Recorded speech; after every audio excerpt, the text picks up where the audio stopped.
Welcome to Season 1 of the Sober Motivation Podcast. Join me, Brad, each week as my guests and I share incredible and powerful sobriety stories. We are here to show sobriety is possible, one story at a time. Let's go!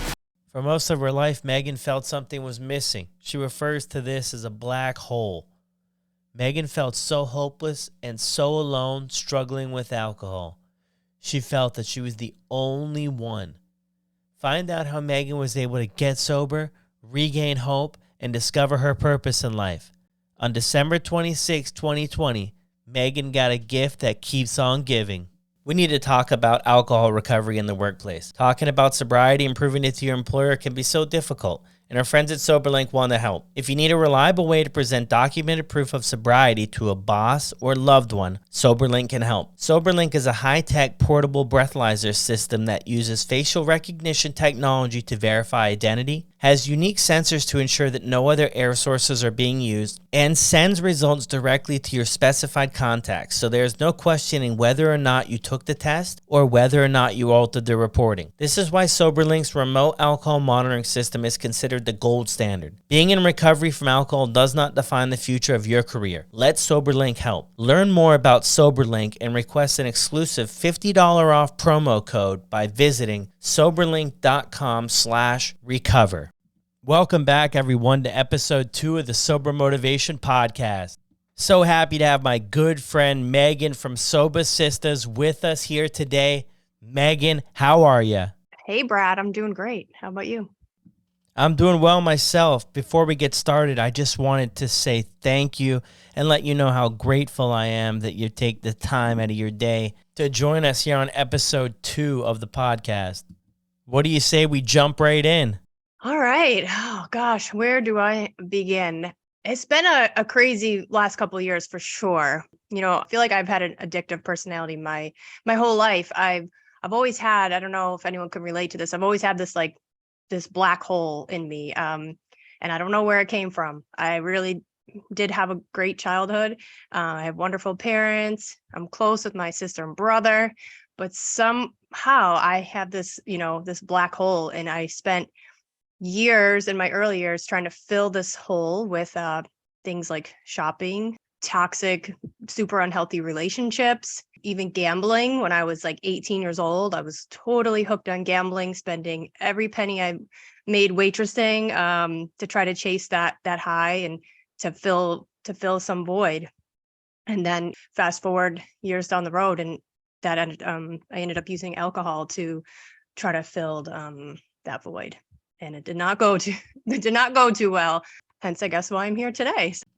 I can relate to you 110% on that, Megan. When I was growing up, I always felt like something was missing as well, like a low self-esteem, lack of confidence, and always this emptiness inside. I just constantly felt like an outsider. How would you describe this black hole to a stranger? I'm also wondering, what did it feel like? Yeah, so I mean, just like you said too, for me, it was like a low self-worth, low confidence, and yeah, just feeling different, feeling like I didn't fit in. I was always somewhere in the middle. I had friends, but I never had tons of friends. I always just had a couple. I mean, they were really good friends, thankfully. I just felt like I didn't fit in. And so for some reason, I got that fulfillment out of gambling or drinking. And now it's just so nice to be on the other side of things. And I'm filling that hole with things that just make me happy. But it's been a process to learn how to do that. I hear you on that. So much of the stuff that you just went over really hits home with me, and I'm sure it will for others because I've heard this story a lot. Megan, before we get too far into this, how many days sober do you have right now? Have you checked in with your Sober Buddy tracker recently? Of course, I'm logging into that all the time, but I believe I'm somewhere around 670 days today. Was actually December 26th of 2020. That was what I would consider my rock bottom moment. So you got sober a day after Christmas. The holidays were always a big struggle for me, but one heck of a late Christmas present you gave yourself. Exactly. So holidays were always tough for me since my divorce, especially if I didn't have my kids. So this particular year, of 2020. I didn't have my kids and I drank a bottle of wine or whatever it was that night, passed out as I usually would, and woke up at 3 a.m., like sweating, head pounding, just staring at the ceiling, thinking like, what is wrong with me? Why do I keep doing this? I did this again, and just like beating myself up and, asking to the universe, somebody just please help me, like take me out of this misery. I can't do this another day. And that's when I had looked up that night meetings to go to. I had never been to a meeting. I had thought about it. Now we're in the middle of COVID, so there's nothing in person. And so that's when everything changed. I started going to Zoom meetings after that night. Gotcha. Why don't you take us back to when alcohol entered your life and then when it became a problem for you? All right. Yeah. So I definitely drank in my 20s. It was more of a binge drinking thing. I could go days, sometimes weeks without drinking. I didn't obsess about it. I didn't think about it on the days that I wasn't drinking. But when I did drink, I put myself in bad situations, whether it be driving or going out to bars by myself and meeting up with people, going home with people that I didn't know. Just nothing good happened from my drinking. But I feel like it was sort of typical for, my 20s. Fast forward, had my first son when I was 25. And I think that kind of saved me at that time, slowed me down. I went years really without drinking. And then I kind of discovered wine. I never was like a wine person before that. And I discovered, being a mom is hard, and wine's going to help me unwind at night. And next thing you know, I'm drinking wine every night.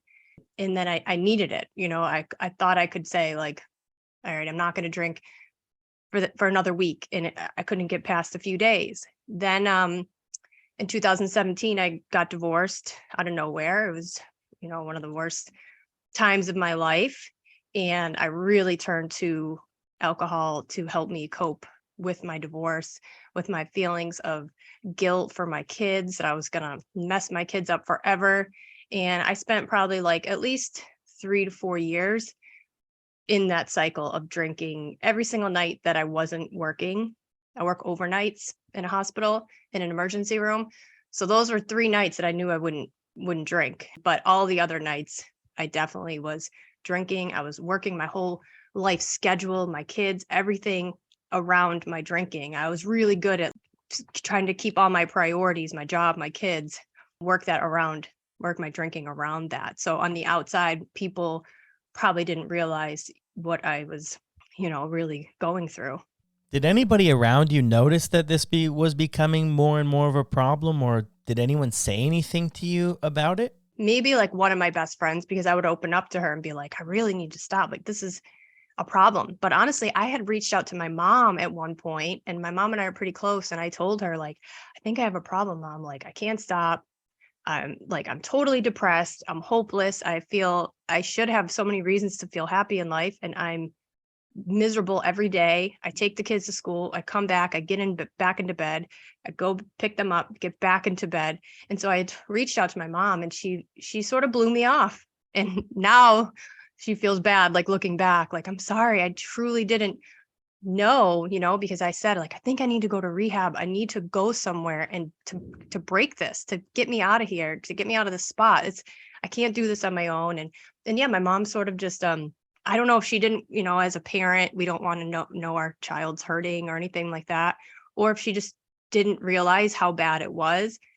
And I think sometimes that's like with women and stuff, is that on the outside, we're really good at making things look like that they're all right. And I live, 8 hours away from my family. I've lived away for 20 years. So they don't see me on a day-to-day basis. They just see maybe what they see on Facebook or something, So now my mom's like, I'm so sorry that I didn't listen to you more. But yeah, it's not her fault. But yeah, so I guess but otherwise nobody knew. And I didn't really tell anyone else, maybe until like right at the end. Yeah, that's something we talked about in the first episode with Luke and I, is that not a lot of people knew because we were really, really good at hiding what was actually going on. I mean, a big reason I did it for so long is the amount of shame that was involved. Oh, yeah. So, I mean, so much shame. That was something I really struggled with for a long time. And actually, I would say actually there was someone who really noticed how alcohol affected me, and that was the relationship that I was in. After my divorce, I was in a long-term relationship, and I still am. And he really saw it, and he saw the worst of me. He saw how my personality completely changed when I was drinking. We would have such a great night out. We'd go to a nice dinner, and by the end of the night, I'd either be crying like about something that had upset me from like weeks prior, and so I'd either end up crying, picking a fight. I would get into bed and I would just fall asleep crying. Like, it was just, so he definitely noticed it, and now is like, knows it's like night and day. I'm who I really am now that I'm not drinking. My relationship has completely changed, and I feel like a whole person now, finally, at almost 40 years old, for the first time in my life. You know what the scarier thing is?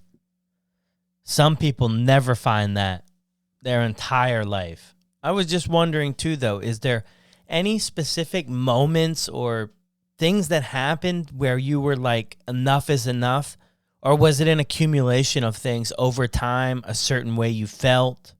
Yeah, absolutely. I always say too, like, it doesn't have to be something that happens. Sometimes it is. Sometimes, you lose your job, your husband leaves you, or, you get a DUI. There's something that happens that gets you to the point you need help. But for the majority of people, I feel like it's just a feeling. It's a feeling that one day you're just like, I literally cannot do this another day. This can't be it. This can't be my life. And for me, I feel like that was it. I really was completely in a depression. I had told my little brother, who really was such a big support for me, especially in the beginning and at the end of my drinking. But I told him one day that I could see how people end their lives, that's literally how hopeless and, that I had felt. And so that's, part of it was when I realized this is not the way to live.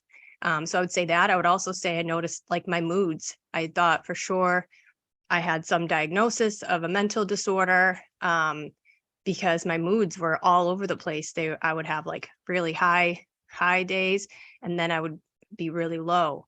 My moods were completely unpredictable, and it was just emotionally and mentally, I was just completely beat down for sure. So for me, that was my rock bottom, was just not wanting to, live, really, ultimately. Megan, while you were sharing that, I could really feel it over here on my end. You were in a really dark place, and I gotta say, I'm so proud of you for where you're at today. I was also wondering, did you ever struggle with a lot of anxiety? Oh my gosh, yes, definitely. And I thought I was just like an anxious person. And I do have like a little bit of social anxiety, and like for sure, I think that at some point the alcohol would help me, what I thought helped me. But just the day-to-day daily anxiety was like constant. And at one point I was taking Xanax, but then I got hooked on that because that can be like addictive. And then I couldn't fall asleep without that. And then I was trying to like have a drink and with Xanax. And so I didn't know what my baseline was, because I was like either drinking or trying to take something to take the edge off. So I didn't even know what my normal felt like. But anxiety for sure, like the anxiety the next day, checking my phone. God, who did I text? What did I say? What did I post on social media? And I don't have to go delete it all, or delete my phone with like not even wanting to read the messages.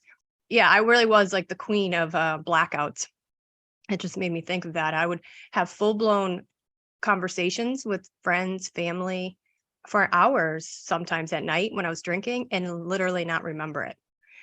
And the scary part about blackouts is that we can look like we're totally with it, and we could have what seem to be pretty normal conversations with people, and they don't realize that we're totally in like a blackout state. And so that scared me, because I was missing like whole chunks of the evening and that I wasn't remembering. And that definitely scared me. Yeah, that's definitely scary stuff. It seems like over time, our tolerance for risk increases the longer we stay in this cycle. I remember too, I had some similar experience of mixing alcohol with Xanax and blacking out twice. And it was really scary, but at the time, not scary enough for me to get sober. Megan, I know I said it before, but I gotta say it again. I'm so proud of you for getting sober because your story, you were headed downhill and downhill fast. Yeah, you and me both. I mean, it's crazy, like just thinking back and that now it's like going to be approaching 2 years in December. And I'm like, wow, this is crazy. It really is. Do you ever pinch yourself to be sure that this isn't all a big dream? Oh yeah. Yeah. I mean, definitely. But I know I'm in real life because now I feel like I eat, sleep, and breathe sobriety, just probably the obsessive, addictive personality in me. I'm obsessed with sobriety. I'm obsessed with helping people. I feel like I'm on this mission now to help, especially women out there, to just help them realize and give them the strength and courage that they can do this. If I can do it, that anybody can. So Megan, that's the truth right there. And that's what I think the message that you send with your social media, with everything you do with Sober Sisters, is that you want to let people know that they're not alone, because you and I know how that feels. We felt alone for so long, and that we were the only ones struggling in the way we were struggling. And that is what keeps people stuck. And that's what kept me stuck for so long. So I think it's amazing. You're sharing your story real and raw, and I really appreciate it. I really feel like it's going to be helpful for people, because somebody's going to listen to this podcast who's right in that same place, who is stuck, who is hopeless, who feels like they're alone and there's no way out. And this right here is a story of somebody who found a way out. So again, Megan, thank you. oh yeah, no, Appreciate it. my pleasure. I mean, sometimes I am like, oh my God, I can't believe I share all this stuff. Like when I go back and look at just some of my before and after pictures that are just like horrendous. And then I'm like, why was I taking pictures of myself like in these dark, dark times? But I'm so glad I did, because now I can see like the true transformation of, you can see in my eyes, like there's like nobody home. And then you compare it to now and it's like, oh, I'm alive. And like you said about feeling alone, that was what held me back too. I thought I was the only one struggling with this. Like I thought it was the only single mom that was like sitting on her couch, drinking wine, crying, feeling so depressed. And when I went on my first Zoom meeting, there was like 200 women on this call. And that was why it was a game changer. I was like, oh my God, like I am not the only one that is dealing with this. And so I went back and then in October of 2021, I started hosting my own meetings for women, because I knew how much they helped me and completely changed my life. And now I've been doing these meetings for over a year now. And I know, in my heart that they're changing women's lives, and that women are getting sober from my meetings and from the community that I've created. That is so incredible. What about meetings, about groups, about community do you feel helps people change and helps people move forward? At Sober Motivation, we love Sober Buddy, the little blue fluffy guy. If you're on Instagram or Facebook, you might have seen him. Download the free app today and start tracking your sober days. I think it's particularly with my meetings, and I'm sure like all of them, but that we all have something in common. We're all from all over the world, really. There's a lot of people in the US, but there's Canada, there's the UK, there's Ireland, Scotland. We just had India. Like there's just women from all over. So despite any of our backgrounds, some have kids, some don't, all different professions. But at the end of the day, we all have this commonality, and makes us feel like not alone. And that, we just pump each other up, we empower each other, and we just share different experiences. Like for me, I had just went on my first sober vacation to Cabo, Mexico, and I share that with the girls in the group. And then when they have a trip coming up, I'm like, listen, you can do it. Here's what you do. And I'll give them my tips or what worked. So I think just having the meetings and just talking about real life situations that come up, because let's face it, we're the outsiders for not drinking alcohol. So I think coming to these meetings and just reassuring each other that like what we're doing, it's the right thing, and that it's okay, and that we're still fun, and that life is just so much better than going back to the other to going back to drinking. That's the truth there, Megan. 110%. I had another question for you, though, to switch up things here for a second. Why do you think alcohol companies target moms so much? Yeah, and I didn't realize this until I had read a book. I read the book Quit Like a Woman, and she really talks about that in this book. And then I realized that there's people like in the advertising rooms that are like, how can we suck moms into alcohol? How can we make it look like so enticing for them and that this is the best thing and that they deserve it? Like that's literally somebody's job, is to suck us all in. And I was like so angered. I was like so pissed by the end of like reading that part of the book. And I think they do it because it's an easy sell. We're all stressed. Moms are trying to do a million things, especially when the pandemic hit. We were homeschooling our kids. We were still trying to, I was still working. I was working in a hospital. I'm a single mom. I was trying to do the homeschool thing, and I was stressed out. And so when they say like, this wine's going to relax you, I bought it and I ate it up, and I was like, okay, I need this to unwind after a hard day. And so, I mean, the mommy wine culture thing, and it's real. And it wasn't there years ago like it is now. I mean, they even say like binge drinking among women with kids under the age of 5 increased 323% during the pandemic. I mean, that's what, Wow. I know everybody and a lot of people who drink increase their drinking, but moms in particular were drinking more than ever. And now they're pretty much, women were neck and neck with men, where it used to be a big divide. Like men always drink, traditionally drink more than women. Now we're head to head. So they did a great job of sucking women into that it's, a glamorous thing to drink. Yeah, I hear you on that. Even with the ads everywhere, they almost create a culture that you feel like you're missing out on something if you're not consuming alcohol. And then everybody is in all the ads partying, having a good time. Everything looks wonderful, but they don't share the end of the story. And that it's a great way to de-stress and relax after a long day. You earned it, everything like that. When I think back, though, I had some good times that involved alcohol and drugs. And then it was good until it wasn't good, until I couldn't stop, until it was chaos. What was it like for you? Was there ever a time where like it served a purpose that was somewhat good, I guess, and then you crossed that line and it didn't anymore? I honestly, I feel like it was not good from the beginning. I feel like I just couldn't I don't want to say handle it, because can anybody handle it? But it would just make me behave in ways that I would not normally. Maybe out of 10 times, there'd be one time that like I drank and it was normal drinking, where I'm like, oh, I'm gonna have, but I obsessed over it, like where I was like, I'm only gonna have 2. But no, I feel like my drinking just was some of my worst moments. Actually, all of my worst moments in my life involved alcohol. So yeah, it just, I don't know Fair. if I ever, and honestly, sometimes I say like, I did what I had to do at one point, because I really was, after my divorce, just in such a lonely place.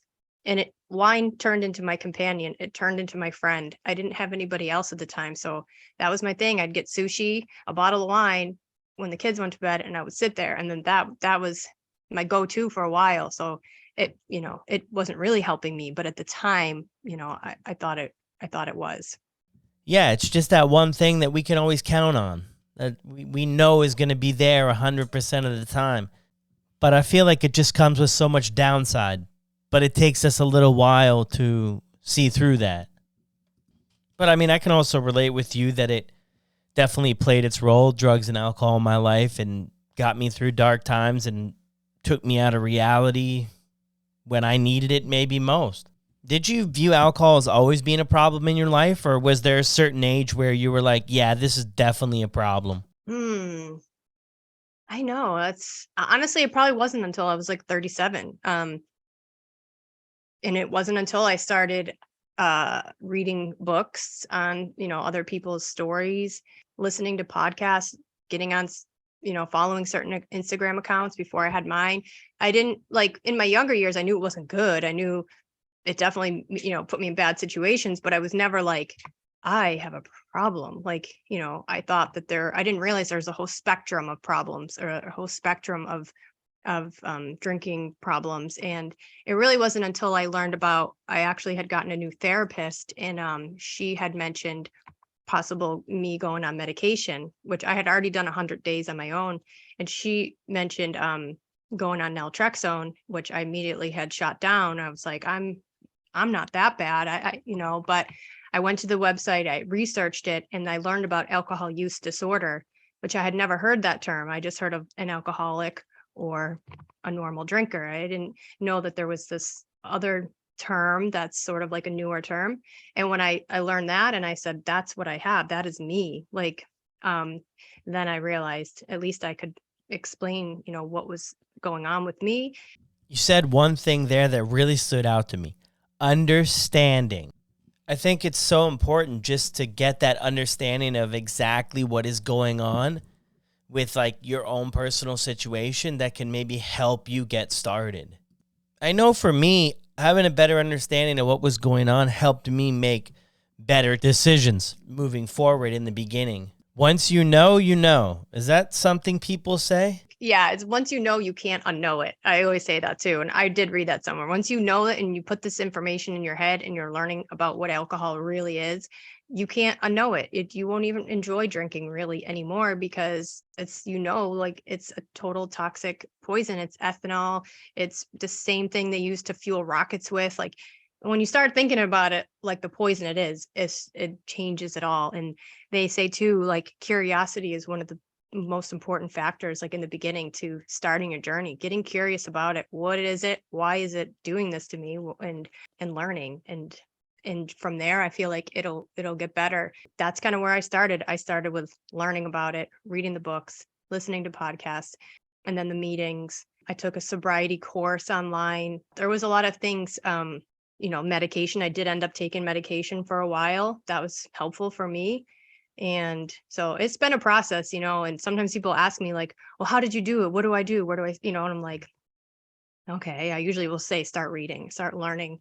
But there's been a million things that I've done to get to where I am, but it's possible for sure. There's so much help out there. Yeah, I hear you on that one. I've been asked that a lot of times over the years, is like, what was it that made you change? And the best thing I can say for that is a lot of interventions over time: rehab, detox, meetings, counseling, therapy, psychiatrist appointments, medication, so many different interventions. And everything kind of came to a head, I guess, when I spent a year in prison, that I kind of made the decision up there that I didn't want to live like that anymore. So I was going to give recovery like this one more try. And that's the time that it actually stuck. So I'm definitely grateful for that, because where I was headed was in the complete opposite direction of where I should have been headed. So yeah, I'm with you on that one. I don't know that there's like one thing I could put a finger on and be like, that was it. It was an accumulation of things. Like they say, sick and tired of being sick and tired. Absolutely. And I feel like for me too I had spent years trying to do the moderation thing. And I'm like, that kind of was part of my journey, because that's research I was doing. I was experimenting, and my experiments, the end result every time was that alcohol was just, it didn't serve any purpose in my life. It didn't align with who I thought I was. I thought I was otherwise a really healthy person, so I think all those years that I was trying to make rules on my drinking, like only on the weekends, only a half a bottle. I would have water in between. I had all these like rules to try to like keep it in my life. And then eventually I did hit that realization that it's a little easier, and it's just better to be like, I'm not drinking at all, than to try to do the opposite, to try to moderate. Well, that's the truth. Do you feel like the attempt to moderate your drinking was a necessary part of your process? Yeah, I do, because then I think you'd be still always wondering, can I go back and and drink normally, or, so now I'm like, no, I already tried to do that. It did not work. And it just left me obsessing over it. I was literally thinking about it 24/7, that it took up so much brain space. So yeah, I do feel like for me, it was kind of, part of my journey. And really at the end of the day, I wouldn't change anything, because I feel like it was just a snowball to get me to where I needed to be, to finally just be like, all right, I'm walking away. Yeah, true.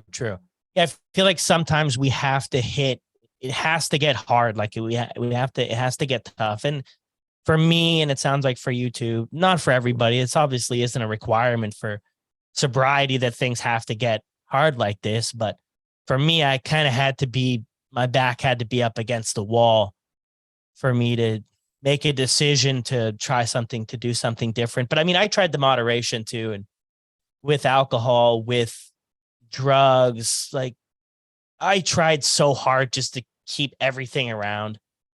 Like, I'm just going to do this much heroin. I spend $300 and I'm going to space this out over a week.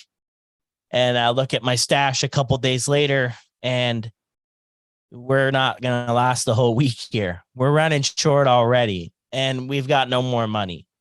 So I used to try that stuff. It never worked. Same thing as you. I'm kind of glad I tried that. So that way, like, it just closes off that door. It's like, well, you already know that doesn't work. So like, you already had that Right. information. Yeah. And like what we don't know, we can't, I didn't know that stuff. So I had to learn it, I guess, the hard way. And so, yeah, I feel like I'm not saying go try to moderate and wait till you fail. Everybody's journey's different, clearly. At the end of the day, we're way more alike than we think we are. That's the truth. Sober is cool. I got It is. another question here for you. What was your biggest challenge early on in your sobriety? Challenge, I guess, just was getting past that first month. What do I do now at night? I mean, this was such a big part of my life. Like, what do I do in the evening, and how do I get past day 3? Because I had gotten to day 3, 4 like a million times. So I need to know, like, what can I do to get past that? And so for me, it was like I just had to change my whole routine. I had to, I started doing like adult coloring at night. I started doing hot sleepy time tea, taking baths, doing just stuff that I never did, like self-care stuff that I didn't take the time to do. And I had to start doing that, go for walks. I had to just get outside anytime I was having like an anxious feeling. So I feel like, yeah, just navigating that first month for me was definitely like a hurdle. And then once I did start stringing together some days and gaining some confidence and feeling alive again, then things got a little bit easier. The self-care stuff is so important. Do you feel like most days you were just trying to not drink? Yeah, I didn't do anything. I didn't do anything else, like, besides what I had to do in my life, which my responsibilities, which was go to work or take care of the kids. Otherwise, I just retreated to myself, and I slept a lot. I went to bed early, like many nights, so that I would just sleep through the time that I would want to drink. I would take naps, because sometimes people will say, they'll be like, I'm so tired. Is that normal? I'm like, yeah, because what you're trying to do and to try to sustain this, it takes a lot of work, and it takes a lot of energy, mentally, physically. And so, yes, I napped, I slept. Yeah, that was just that, but I did it. I think it's okay. Like, not go out. Don't worry about calling people. Don't worry about, just whatever you need to do to not drink, do that. Exactly. I think that's the most important thing early on, is to get comfortable with this new way to live. And you don't need to take on everything all at once. Don't need to get a gym membership. Don't need to start eating healthy. Don't need to start a new diet. Don't need to start all these new relationships. All we need to do is stay sober for right now, get support, try to be involved with the community if that's possible, and just do this thing one day at a time. Figure it out one day at a time. You don't have to figure it out for the rest of your life right when you start. I just was thinking about the first episode with Luke, where he said it scares the shit out of him, saying he's not going to drink for the rest of his life. Absolutely. Yeah. I always say that. Yeah. Don't start a new diet. Don't be starting, because you're just going to set yourself up for failure. Focus on this one thing, and that's not drinking. And that's it. That's all you need to worry about right now. The other stuff, you can start eating like, You can get on whatever, if you want to start eating extra good and going to the gym, you can do that eventually. Just take it easy, go simple, go for walks, and just don't drink, for sure. Yeah, that's exactly it. One question here, if that's okay. If you could go back and talk to your younger self, what would you say? Oh my God. I would just, honestly, I'd give her a huge hug and tell her that she's worthy and that she's amazing. So I just think I didn't love I didn't love myself. I didn't even want to look in the mirror, especially at the end. And so I know I just somehow, for some reason, was always just hurting inside. So I would tell myself, yeah, just to be nice to myself and that I'm great. And then I would tell her to stay away from alcohol. There you go. There you go. That's some $1,000,000 advice. I wanted to back up here for a second. You got sober on December 26th of 2020. What happened on that Christmas Day or that Christmas Eve that led you into the direction of sobriety, about really going after this thing? Yeah, it's funny because I have two Christmas stories, and one actually came a couple years before this. So Christmas is like totally a sensitive time for me. But there was one year, it was the year I was going through my divorce, and we went out as a family. Actually, we went out and we came home. I decided to go out and to drink more, and I drank and passed out for the whole night.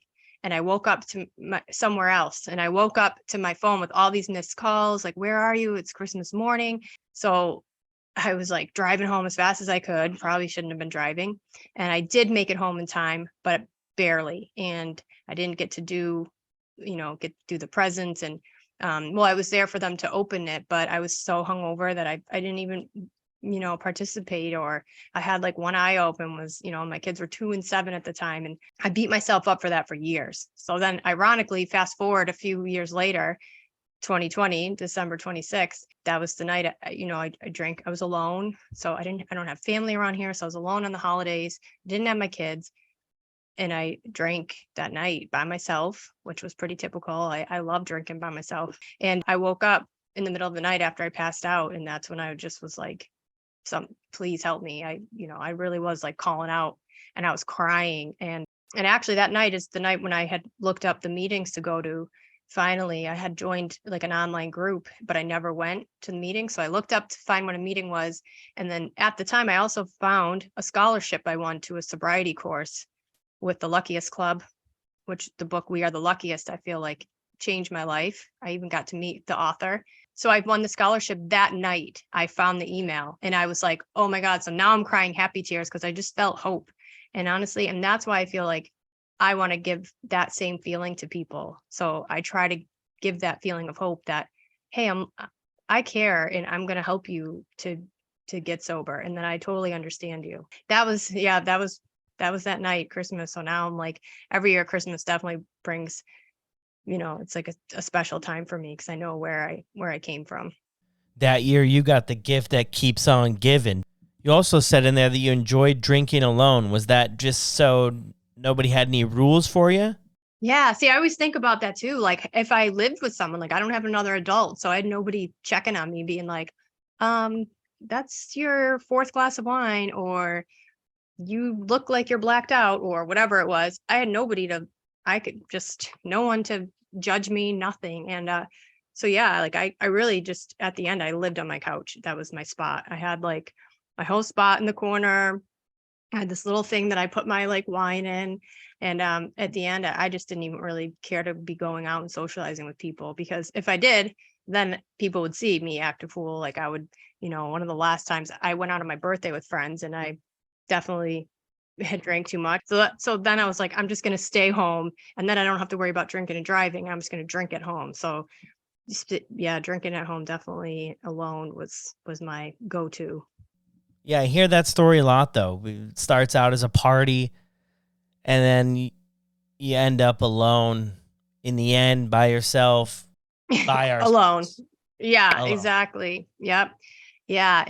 And definitely another thing too, I just remembered was, I always thought like if I didn't drink in the morning, then I didn't have a problem. And that held me back from getting help because I didn't typically drink in the morning. But I will tell you, towards the end, when I was working in an emergency room, super stressful with the pandemic, COVID and all of that, I would come home and I do overnights. I found myself at 7 a.m. drinking a bottle of wine after my overnight shift to like unwind. And that's when I was like, and so I drank in the middle of the day as well on a Sunday when I had to go to work that night. And I was like miserable. I was like, what am I doing? So it was all these things that like happened, like boom, boom, boom, like right after another. I was like, this is totally out of control now. And that was like another thing that, it just escalated so quickly. It wasn't good for a long time. And then all of a sudden it escalated, and I would work my drinking into like whatever I was doing. Even my mom came to visit once. I was like, Mom, I drank so much the other night. She's like, what do you mean? You only had 2 glasses of wine at dinner? And I was like, yeah, when we came home, I drank a bottle of wine, but I was hiding it from her. She was here staying at my house. I would just go in and pour it. And like, she had no idea that I was, so once I feel like then you start hiding it from people and all of that, it's just on another level. Yeah, we just end up doing whatever it takes just to keep everything going. And it becomes so draining over time because you're constantly trying to hide this or cover that up or make sure all the stories make sense, and it just becomes really exhausting. So yeah, I'm glad you brought that up though, because that is definitely shows that this is progressive. Like it just gets worse it just becomes worse and worse. So this is an amazing conversation. I'm really enjoying it. Oh, thank you. Me too. I always enjoy talking with you. I got another question here though. So we touched on the Christmas story there. That's another big thing, right? The holidays for people. And I mean, we're not there yet. No, don't get your presents and start wrapping them yet, people. But we will be there. And that is going to be big. I mean, 2 of the biggest days for drinking in the top 10 probably have to be the holiday Christmas Eve, and probably New Year's. So I'm thinking it's going to be tough for a lot of people coming up, right? Because that's the thing. Get together with family, get together with people who don't necessarily have a problem with drinking, and they're probably going to be doing it. So, I mean, that's a really tough time. So we'll probably talk about that more closer to it, but definitely can see Yeah. how you struggled with those days. And there's no work, right? For most people, there's no work. So Yeah. And a lot of times I would try to work so that I would avoid feeling alone. But this particular year, I wasn't working and didn't have the kids. So yeah, it's that overwhelming feeling of feeling lonely. But I'll tell you, this year I do have the kids, but if I didn't, I would do it much differently. I wouldn't sit home by myself.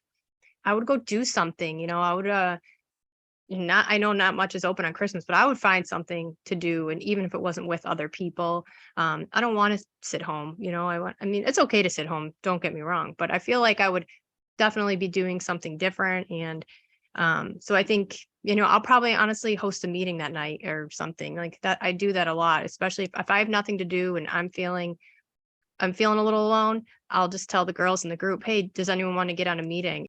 Most of the time, there'll be at least like 25 will show up and they're feeling exactly the same way. So reach out if around the holidays, that definitely is a hard time. And find meetings. There's so many online that you can find. You just have to look for it. They're not going to just show up on your Zoom. They have, you got to go and look, search for it. yeah, for sure. And I'm starting to see a lot more sober events, sober bars, like sober communities, people doing events, and so much cool stuff like that. And I'm sure they'll have stuff around the holidays too, it's great just to connect with other people who are going through it as well. Like it's not easy, especially early on. And if you're looking for support, get connected to that type stuff. I have another question. What is your favorite drink now that you're in recovery? I would say, honestly, boring, but seltzer water, polar, if I want to just whatever, buy the easy stuff, it's soda water. I drink it all day long. But sometimes if I want to like fancier drink, I'll splurge and I get these they're called Vibe, Vybe. And there's just like ashwagandha, just all natural, like herbs and stuff in it. It's all natural, and kids technically can have it. It's nothing that'll make you high or anything like that. So, but it's relaxing, and it's just special. I'll put it in a glass with ice. I tried to do the alcohol. I was never a beer drinker, so I don't do alcohol-free beer or anything. And I tried to do the non-alcoholic wine, and it just wasn't for me. I realized I had bought a bottle of it, and I opened it, and then I was looking at over on the counter, and I was like, like, this is the problem. This is the path that I could see it being a slippery slope, in that I don't need that. I don't need to spend the money on that. And I don't want to ever fall back into that habit. So for me, I don't really, not a big mocktail person, but yeah, to each his own, whatever works for people. Yeah, I'm with you 110% on that. Each person has to find out what works for them and what doesn't work for them. And if you want to try things, then try things. And if you don't, then don't. Either way is perfectly good. Seltzer water, I enjoy the bubblies. Check those out. They're just delicious. You touched on earlier that you weren't identifying as an alcoholic, and you weren't drinking in the morning, and you didn't fit this description of what maybe mainstream thinks of an alcoholic, but you definitely still had a problem with alcohol.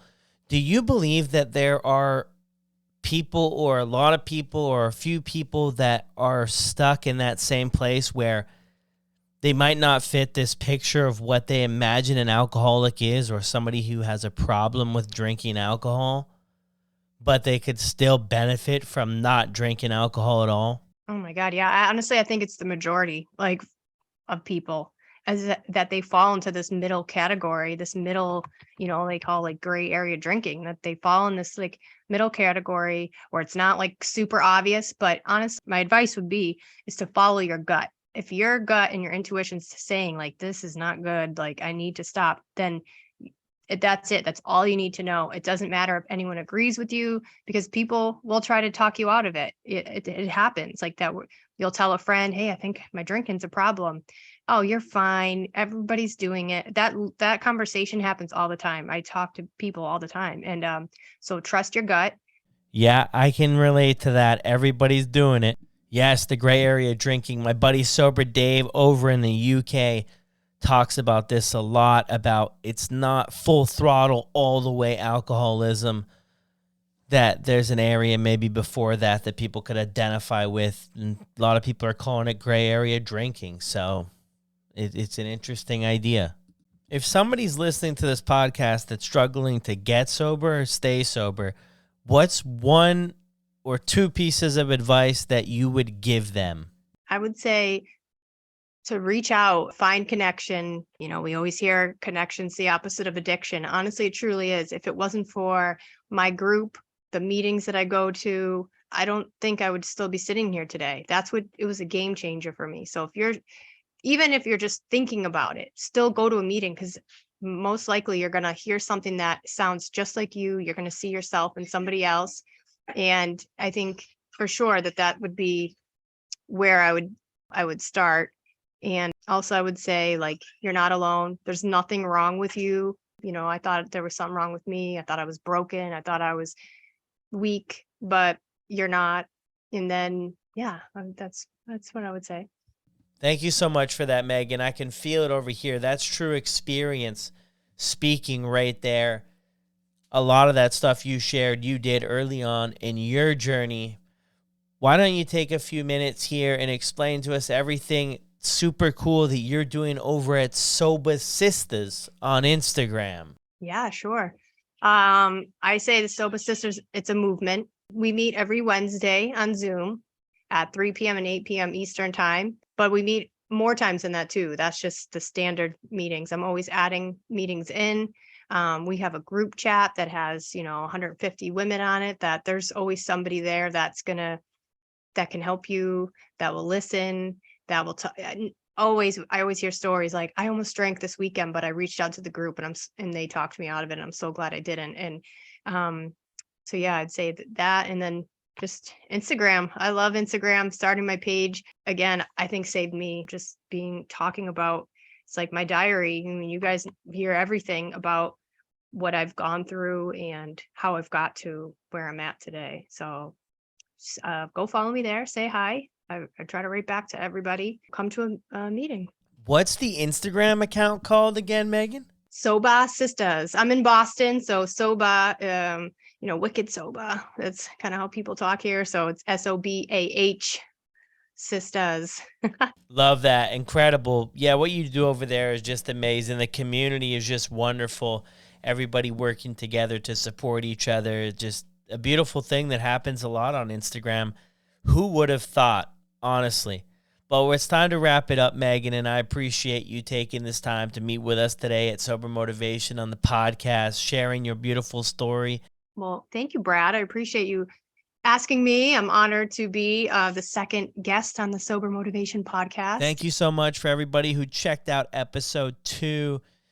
Thank you to everybody who also checked out Luke's episode.